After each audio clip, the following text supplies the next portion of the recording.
Okay, folks, it's your buddy Mike Messier. I just saw Ghostbusters Afterlife. Many of you have probably already seen the movie by the time you're seeing this review. There will be spoilers in this reaction video. If you want to hear my non spoiler statement, first off, I'll say, yeah, it's a good movie. I mean, it's worth seeing. Um, it's kind of an interesting thing. These kind of nostalgia reboots are kind of hit or miss. I guess you'd say this one's a hit. One of my many subscribers, AJ, said that the movie got a standing ovation when that he saw in the theater. That people were actually clapping for the movie, which he's never experienced before. People clapping at a film. I've experienced that a few times. Normally, when people see one of my films at a film festival, but oftentimes it's kind of hard to get that type of reaction these days for a movie, like people actually clapping in a theater. So that's nice to hear that report. There was a couple of whimsical claps at the end of the screening that I saw tonight. The town that I'm in, it's not a terribly intellectual audience, I would say. But there was a little bit of like people were clapping like they were feeling out the process to see if others would clap. Let's see here. Eva Luno's checking in. What's up, Mike? Are you sleeping in your car? No, I just saw the movie, buddy. I could. I mean, I guess you see a pillow. Sometimes I take nice naps, Uno, but don't worry, I'm not going to sleep right now. There just happens to be a pillow in here. There's also laundry detergent. It kind of looks like I'm living in the fucking car, but I'm not. I did get this nice thing, a head pillow, which is kind of nice for the neck. I don't know if you can see that. I have all these goddamn lights in here, but unfortunately, I never have what I need when I want to do something. I have boxing gloves. So what else? Gypsy blood. And nights early. Maybe later I'll have somebody. What else? So this movie. What did I think? I don't know, man. I it's kind of like I just saw the original Ghostbusters not too long ago, a couple of months ago. They had the original Ghostbusters from '84 playing in the theaters here, trying to prep you for this one. And the funny thing is, I don't think Ghostbusters as a franchise, these two movies, and then the middle one that I guess was ill received, the women's reboot, and I'm going to talk about that. I never even saw it. I had no anger towards it. I just didn't go see it. A lot of people were angry about that female version. I think that was Kate McKinnon and everyone else was in that thing, and I didn't see it. What can I tell you? But I guess that movie is just totally ignored in this lineage. I don't think Ghostbusters is like one of my favorite franchises. Just being honest with you, I think it's just, I think what it's not, what gets to me, what I don't like, I guess, is the representation of the ghosts both in the original '84 and this one, and I'll explain because the ghosts don't have any real motivation, like like the generic ghosts I'm talking about. I guess there's some that do, but some of them just seem like generic goofy creatures that are flying around, and they don't seem particularly evil. They're just kind of mischievous and troublemaking, but and they're not really explained what they are. Yes, they're ghosts, but they're just this kind of lampoony fucking thing. So I don't know. To me, a great movie needs a great antagonist, and I don't think that the Ghostbusters '84 or this one really have great antagonists. Then when they try to get into antagonists in this movie, meaning the bad guy, the opposition to our protagonists, it's off like the dungeon master and the gatekeeper, the key master and the dungeon master. It's very weird. It's like it's basically it's so weird. It feels like they just threw some shit together and they don't really know what the fuck they're trying to say or comment on, and they're just trying to throw some crap at the wall and see if it sticks. And I think with the original movie, you had such heavy hitters, Bill Murray and Harold Ramis and even Rick Moranis was a heavy hitter back then, and Ernie Hudson and so forth. And it was kind of like you could forgive the movie for having a weak antagonist because the characters that you liked, the protagonists, were so much fun.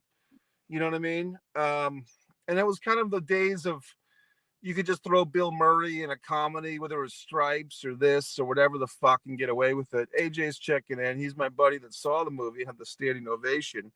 I mentioned that. Sami Zayn won face Roman. I guess you're talking about SmackDown, buddy. I didn't watch it. You know what I mean? I'm sorry, man. I'm just not watching SmackDown. I just don't care, to be quite honest. WWE means nothing to me. And I didn't watch Dynamite, so please no spoilers. I'll watch it later. For my Mike's angry wrestling fan AEW rant, tomorrow I'll be taping, but I'm behind in my AEW. I did watch the Daniel Bryan, not even fucking MJF and Punk did their fucking thing. I watched that, but that's about it. What else? Going back to this Ghostbusters Afterlife. What did you guys think? Feel free to leave a comment. I know AJ thought it was great. Here's what I'm really going to comment on, though. It's not so much that I didn't particularly love this movie or even love the original. These movies, at least this one, the 84 one, they're connecting with the audience. Now I'm smart enough to recognize that I may not like something that much, but other people like it more than I do. And I can clearly see that with this Ghostbusters thing, that other people really affects them. Now, spoilers, what got to me a bit tonight was the basically when the fucking original guys came back, Bill Murray and Ernie and fucking Dan, and when they came in, it was kind of like the payoff for sitting through this whole fucking movie. I mean, the movie to me felt very Goonies-esque, and it was very 2021. You have the ethnically diverse cast, which is great. You have the female kid who's into science. You know what I mean? It's you gotta have the young female has got to be the most intelligent person in the fucking movie because it's 2021. That's fine. And what's his dick? And then you have the interracial romance with the teenagers because they're colorblind, because it's just the way things are supposed to be. So everybody's happy, and Paul Rudd's in it. I mean, this is the most 2021 fucking movie there is. I mean, the sexiest man alive, Paul Rudd, and he's doing the cute flirt with the fucking mom. He doesn't care that she's already patched out a couple of kids because he's Paul Rudd and he's a sensitive teacher. And it doesn't bother him that the woman he's trying to bang has already got children from another man's semen that's come out of her. It's fine because he's Paul Rudd and he's sexy. So, I mean, just all this crap. I did like the Cujo reference. The movie Cujo was kind of referenced. Actually, I got confused because it was Cujo. I thought it was Christine because they showed that car, starting on its own. This was better than 2016 BS movie. All female writing was lazy. Yeah, I was mentioning that. See, I guess I kind of morbidly want to see that 2016 one now. I remember when it came out, I wasn't so angry about it. I mean, a lot of people were. I just didn't happen to see it. But I kind of want to see it now. And I guess they're like left out of the lineage. It's interesting to me, AJ, how some of these movie franchises, they have like these false starts or and I didn't even get to see the Halloween Kills movie because Johnny Z told me I had to see the Halloween from 2 or 3 years ago before I saw this one. So of course that never happened. So now Halloween Kills is gone. So I guess I'm going to miss out on that whole thing. But there's this weird thing now, folks, with movie sequels where if they make a shitty sequel, they just pretend they never made it. And I'm like, assholes, I know you fucking made that movie because people saw it, you fucks. So don't try to deny that you made this goddamn piece of shit sequel because everyone saw it. I did see Resident Evil, buddy, the other day. Guess what? I fell asleep during the movie. From what I saw, it was pretty good. I was just tired. I did see Gucci last night. I saw most of it, but the movie was like, it started at 10:30. This was 2 nights ago, the night before Thanksgiving. And it was just grinding on me. The movie was getting so goddamn long, the Gucci movie, and fucking, I can only deal with Lady Gaga for so much. And eventually I just fucking left. I'm like, this movie's going to go on for 3 fucking hours. I was the only one in the theater. I couldn't keep my eyes open. I just had to leave. And I was just sick of looking at Adam Driver's chin. Top Gun 2, why? We've discussed this, AJ, to make money, bro. It's all about the money, the Benjamins. Friends of people have been saying, well, why isn't the chick from the first one in Top Gun? Why did they replace her with Jennifer Connelly? I'll explain why. Because she hasn't been doing any fucking acting in a mainstream movie. She doesn't look that great. Tom Cruise, for all his Scientology and weirdness, if he drinks fucking tiger's fang blood or whatever the fuck, Tom Cruise still looks pretty good. So they're going to obviously focus on him, and they want a female lead actress who can keep up with him in the looks department. And they've determined, they being the producers, and maybe Cruise himself, I don't know, that Jennifer Connelly can hold her own with Tom Cruise, which I would agree with, and Kelly McGinnis can't. It's just a tough business, folks. Scream movie actually looks good. Yeah, I did see that. The fucking David Arquette. You know, folks, here's the deal, man. It's tough to be a fucking actor. I'm a great fucking actor, but you don't see me in every goddamn movie there is because it's just a tough industry. It's a tough business. There's some fuck behind me now driving around like an asshole. It's a tough industry. It's a tough business. And it just is. You know what I mean? If you watch my documentary, Disregard the Vampire, Mike Messier documentary, tells you all about how tough the film world is when you have people you can't count on and rely on.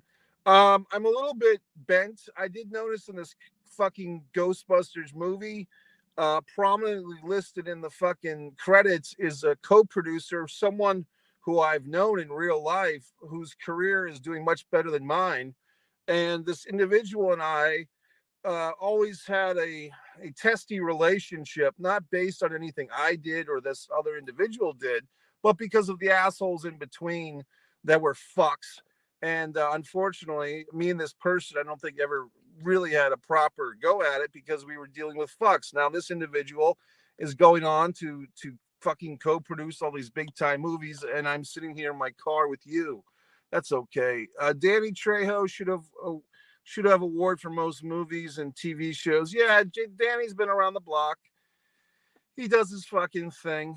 What else about this movie? The Harold Ramis shit really got me in the feels. I'll tell you that, though. The hugging of the grandpa ghost and the fucking for Harold. And the weird thing about this, both this movie and I think the original Ghostbusters 84, it's like the movie could be great or it could suck or it could seem to never reach its full potential. But when they fucking pull back for that shot of New York and that fucking theme song comes in and the fucking logo of the goddamn ghost with the fucking I mean, that thing is iconic now. Like just having a fucking red line through something is iconic. And I could be wrong, but I think Ghostbusters are what's popularized that whole fucking gimmick. Like a red circle with a line through it and your logo thing. I think Ghostbusters, I don't know if they totally invented that or if it was just one of the first things to gain notoriety or fame, that logo design. But when you see that fucking logo kicking in, to me, it makes you a little bit happy. It's like you feel like you want to see another Ghostbusters movie, but there is none, you know, because now it's over because you just watched it. But I mean, the special effects in this thing were good, if not great. It did feel like they weren't. I think the reason why this movie's being successful in the 2016 is like a sacrifice on the altar. It's because in the 2016, they were trying to match it, you know, match the original, but just doing the female cast. Mikey, did you like Black Christmas? Why two remake? I didn't see Black Christmas, buddy, so I don't know what it is. I don't know if I mean, I don't know. I don't know what to say. Is that a horror movie? Is that a Tyler Perry movie? I don't know what it is, buddy. But I don't know what it is. I don't know what Black Christmas is, buddy. I don't. But I mean, I'm saying that with these female casts, it's a hard word to say. Casts. With the female casts, holy God. With the female cast, the Kate McKinnons and all that, I think people just had a reaction like, look, we don't want to be politically correct into oblivion. We don't want to just see this movie because you've remade Ghostbusters with an all-female cast. I think people just felt gimmicked into oblivion. And so there was a natural fuck you. Now, they did the smart thing with this one in that they didn't try to really even do a comedy. It was more like a Goonies kids adventure movie. Like it was a classic, this Ghostbusters Afterlife, a classic 80s the kids are all right. Like the kids have got it all figured out, like Goonies, you know. And then you get, of course, the youngest, the kid, the younger the kid, the female kid's a scientist and all this shit.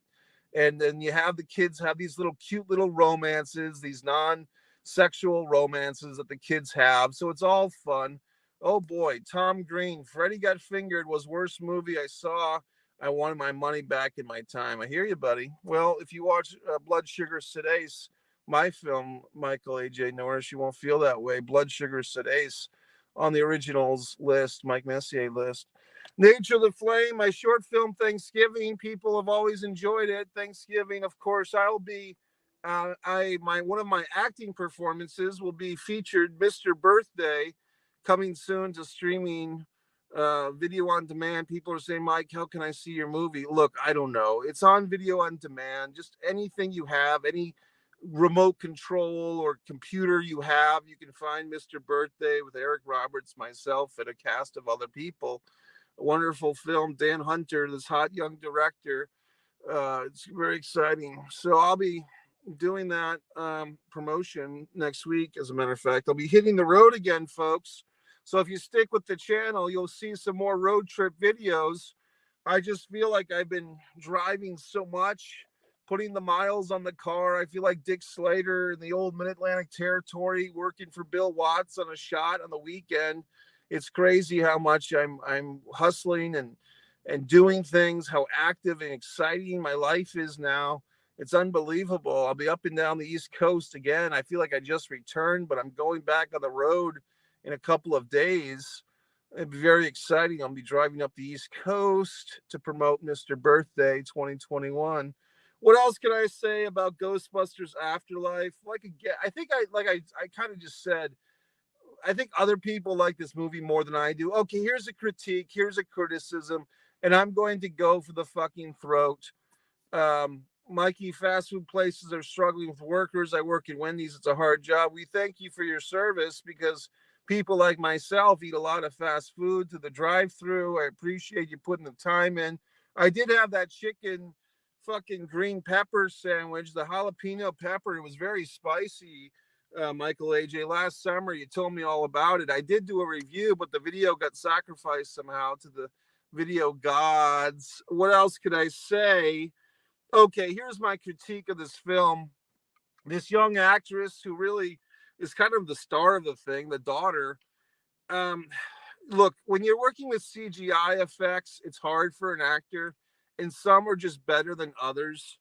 And it's really hard as an actor, even a director, to get the best performance because you don't really know what this CGI stuff is going to look like when you're filming your reactions. So it's kind of difficult. It's very difficult, as a matter of fact. And as an acting coach, as an actor myself, sometimes I can get probably more critical than others.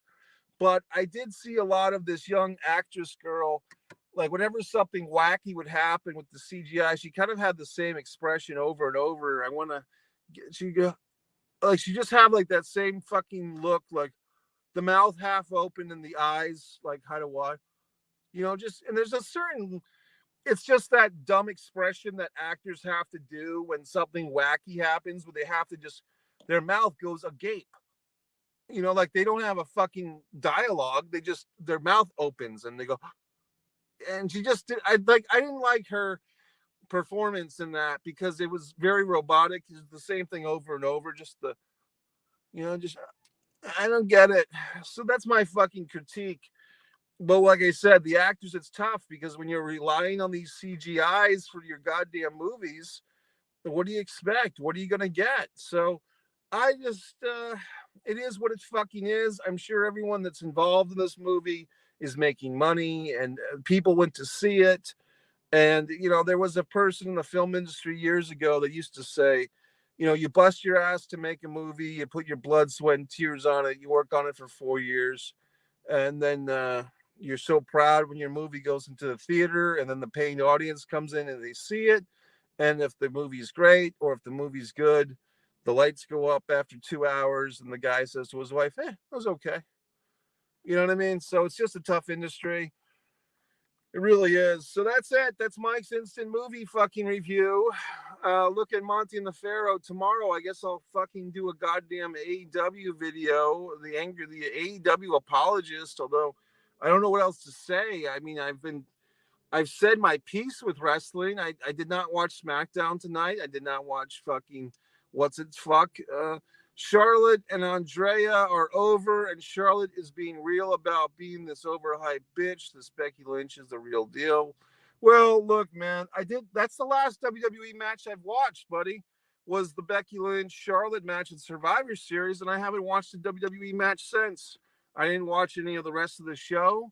I will give Becky Lynch credit. I think for a woman that had a child early in the year, she looks fantastic. She's wrestling great. She seems to have no ring rust from her womb, producing a baby, producing a child for the world. I think she looks fantastic, and she's wrestling well. And her going heel obviously was a fucking mistake. In WWE, they make these booking errors. They never want to take responsibility. They never want to fess up to it. Oh, yeah, we made Becky heel. That was a dumb move. They'll never just say that. But that's what happened. So, I mean, now Bianca Belair is sucking upwind, just doing nothing because she was sacrificed. I mean, so what happened to this fucking Bianca Belair fucking thing? The CM Punk versus MJF. Yeah, that was a good rant, buddy. That was a good promo. I watched that again today. It was good. It was good. Oh boy. Hey, Carl, what's up, buddy? Yeah, Carl, good to see you here, pal. How you doing? I know Carl's been reaching out to me. Our schedules, my schedule's been tough, Carl. I know you've been wanting to do something. We will do it. I just been so busy driving up and down these roads, Carl. But Carl, what did you think? You can chime in your opinion real quick, buddy. What you thought of this movie? Hurry up and type it because I have other things to do tonight. I'm a popular guy, as we all know. I just have many plans this evening. People I have to see. I have to communicate with the world. I have to make my presence known. People need to see me in person. Let's see. MJF versus Punk was great. It was good, buddy. It was very good. Carl, I think, is referring to Afterlife, Ghostbusters. Yeah, I enjoyed it, buddy. And I had some thoughts. Sigourney Weaver, did you guys stick around for the end credits? Because Sigourney Weaver popped in a little cameo. And I guess my thing with my original Ghostbusters review, if Sigourney Weaver fornicated with the Rick Moranis character, why is Bill Murray's character just sitting there? Mikey, does pumpkin spice has to be on everything? It's a good line. I like that. Yeah, tis the season, like the fall. I'm not sure where you are. I think you're in the Midwest, Michael. I could be wrong, but it is a pain in the ass that everything has to be pumpkin-y and fucking Thanksgiving-y and then Christmassy and just cinnamons and chocolates and everything gets so overdone. That's one thing about our world and our country maybe I don't agree with is everything's so goddamn seasonal. Oh, it's the season. Fuck the season. I mean, I just like things the way that I like them. You know what I mean? What if I want pumpkin pie in July? Is that going to hurt anyone?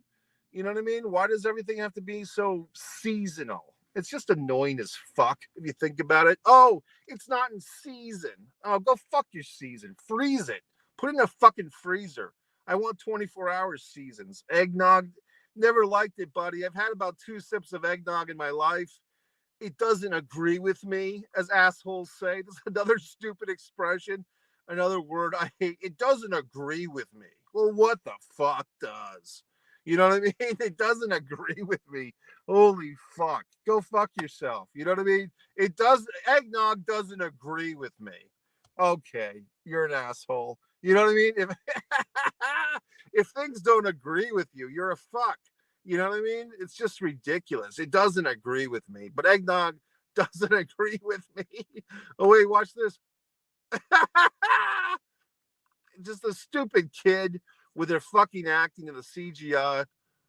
God, it just pisses me off that this co-producer's career is so much better than mine.